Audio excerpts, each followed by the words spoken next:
After my mother died, my father lived alone. I would take the train up to Boston, and we would travel to places we loved, that my mother loved, and that we had known since childhood. He also took trips with elders, a group of maybe 20, 30, to South America, Europe, and the Americas. He'd always come back and say, these women, they were always after me, it's like they're hunting me. I don't really like it. He says, well, listen, why don't we pick out someplace to go? We'll rent a car and we'll travel together. I mean, you basically like me, I like you. You can play cards, drink wine, eat. Sounds good to me. My father agreed. And over the next couple of years, we traveled to Guatemala, France, Ireland, Utah, Quebec, the Olympic Peninsula. And on one occasion, I suggested Wyoming and Montana. You've never been to Yellowstone, let's go there. And he says, oh, it sounds good, every place is good to me. A week later, we flew to Bozeman and drove south to Chico Hot Springs, an old hunting lodge at the entrance to Yellowstone. I swam in the pool, which was heated by thermal vents. We had steak, we drank wine, we played cards. My father said, your mother would have loved this place. He said that on every trip. The next day, we continued south, past the geysers, past the bison, past the hot springs, the trees, the mountain goats. And we stayed the night in Yellowstone. Crisp, clean air. We played cards, we had steaks, we drank wine. In the morning, we arrived at Jackson Hole with those grand mountains to the west. I had skied them twice. They were things of beauty and terror, especially the high mountains. We turned eastward with the Wind Rivers mountains flanking us to the north. That night we stopped in Landers. We played cards, we drank wine, and had a steak. My father was happy as he'd been, but I could tell he missed my mother. I pulled out a topographical map with hiking trails.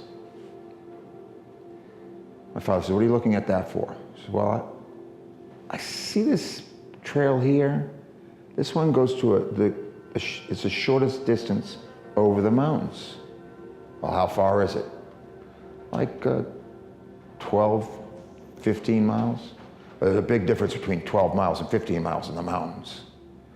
He said, well, I think I can make it. I'm in good shape. I was in the Himalayas last year. I walked a considerable amount of distance. So it's a stupid idea, and especially, going alone. Can't be in the mountains or forest by yourself. Stupid. What if you get hurt? No one's going to come and get you. I said, no, I'm not going to get hurt. I'm going to be careful. I'll be all right. It's a stupid thing. Dad, I've done thousands of stupid things in my life. None of them have killed me yet. There's always a first time. The argument ended there, and we went to sleep. The morning began at 5 o'clock. I had pancakes. My father dropped me at the trailhead at 6. It was dawn.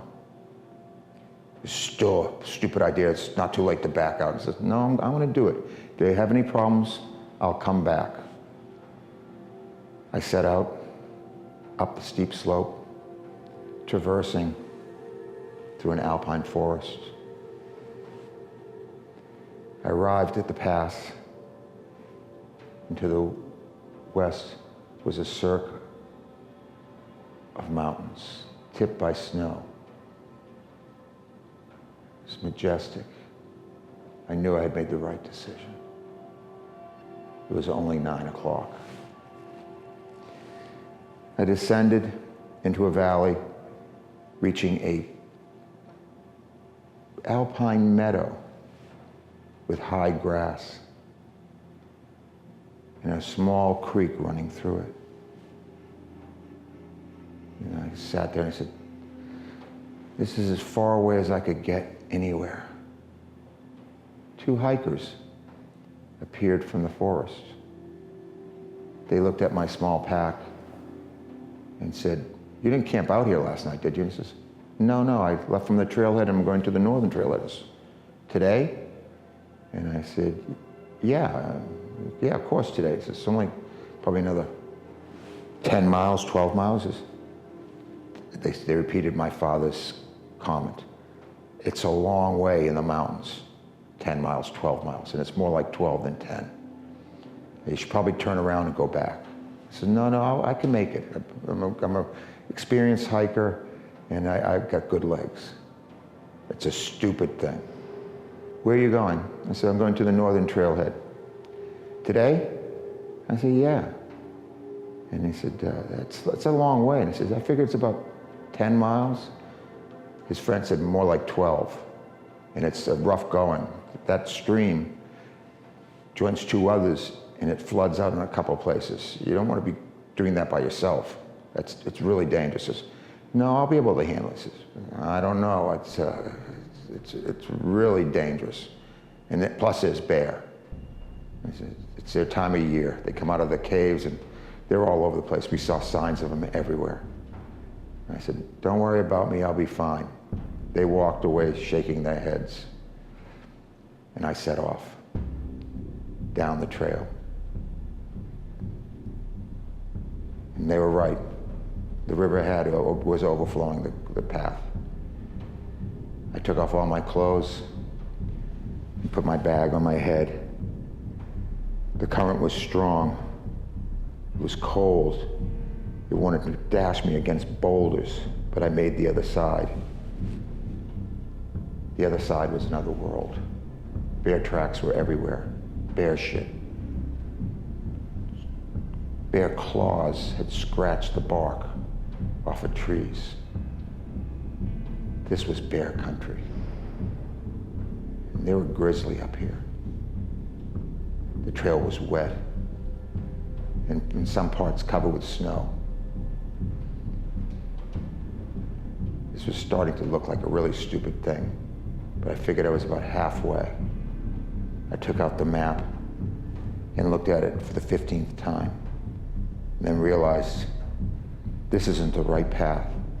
And I looked to the right, and there was a trail higher up on the slope, and I said, that's the one I want to be on. So I recrossed the trail. I looked to the right and saw another trail higher up on the slope. That's the one I need to be on. I recrossed the river. It was cold, dangerous, and wanted to kill me. I reached the top in the trail. I reached the trail, and it too was covered with bear shit. Bear tracks. I thought I heard things in the woods. I didn't see anything. I picked up my pace and walked faster and faster. Steeper trails presented itself to me. I was getting exhausted. I had lunch. I drank water. My energy was fading. But finally I reached a promontory overlooking a valley, and I could see a trail down below. It was a long way away, but that was a trail to the parking lot. I reached it at 6. I was exhausted. Every step was a test. I tramped without even thinking, and finally arrived to find my father and 2 park rangers in the lot. The rangers looked at me and shook their head, thinking I could read their minds. There's another stupid person we don't have to rescue. They walked away. My father greeted me. He said, well, you look pretty worn out. And I said, it was a little bit rough. Was it stupid? It was stupid. And dangerous? Dangerous. It was very dangerous. But it didn't kill me. But it was a stupid thing to do. Well, he should have listened to me. And he says, I probably should have, but I didn't. And I'm sort of glad I didn't, because I saw things I would never see ever. He says, well, I have a surprise for you. And what's that?